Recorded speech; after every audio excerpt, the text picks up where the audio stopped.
c'est avant tout du confort, de la tranquillité, l'absence de crainte, donc de la confiance et la satisfaction du service payé, puisque dans le cadre de nos échanges de services, il y a rémunération du service rendu. Ce que j'attends d'un partenaire sûr, comme connaît et les engagements qui sont pris, l'ascenseur étant un moyen de locomotion le plus utilisé chaque jour, il est essentiel que ces engins soient entretenus au mieux et à un rythme respecté pour que le confort qu'offre l'ascenseur soit véritablement constant et sans embûches, et que le voyage, entre guillemets, se fasse sans appréhension autre que la claustrophobie. Qui dit entretien dit aussi agent de maintenance, expérimentés et réactifs, qui eux aussi doivent travailler en toute sécurité, sans appréhension pour leur intégrité physique.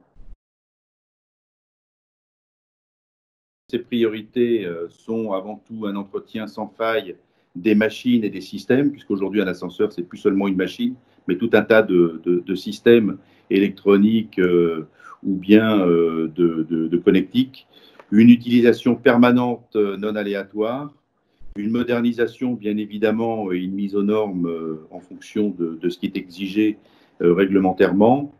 J'apporte aussi en particularité beaucoup d'importance au conseil, à l'anticipation, d'où l'intérêt de la maintenance prédictive telle qu'elle nous a été présentée et qui est assez attrayante. Le respect de la sécurité au travail pour les agents connaît, bien entendu. Importance aussi à la visite quinquennale pour qu'il y ait entre le client et le prestataire un avis indépendant. Et puis, bien évidemment, c'est essentiel, la réactivité en cas de panne ou d'incarcération. Les maîtres mots, c'est confiance, conseil et réactivité.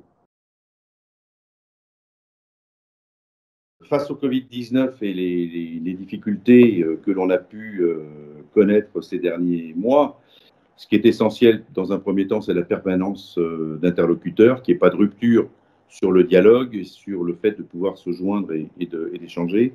L'organisation, pourquoi pas, de rendez-vous vidéo avec les interlocuteurs connus, le syndic et le conseil syndical. Et là, bien évidemment, tous ces outils de vidéoconférence eh bien, sont fortement appréciés et seront utilisés bien plus qu'ils ne l'étaient. Dans le cadre de la sécurité et du fonctionnement constant des ascenseurs, qu'il y ait un stock suffisant de pièces en cas de paralysie du pays ou d'entreprise et que le prestataire puisse avoir suffisamment de moyens de travailler. Et puis des agents de maintenance sensibilisés aux nécessités sanitaires et eux-mêmes protégés. On en revient à tout ce qui peut être lié aux interventions des agents de maintenance ou de dépannage en toute quiétude pour eux, leur santé et leur intégrité.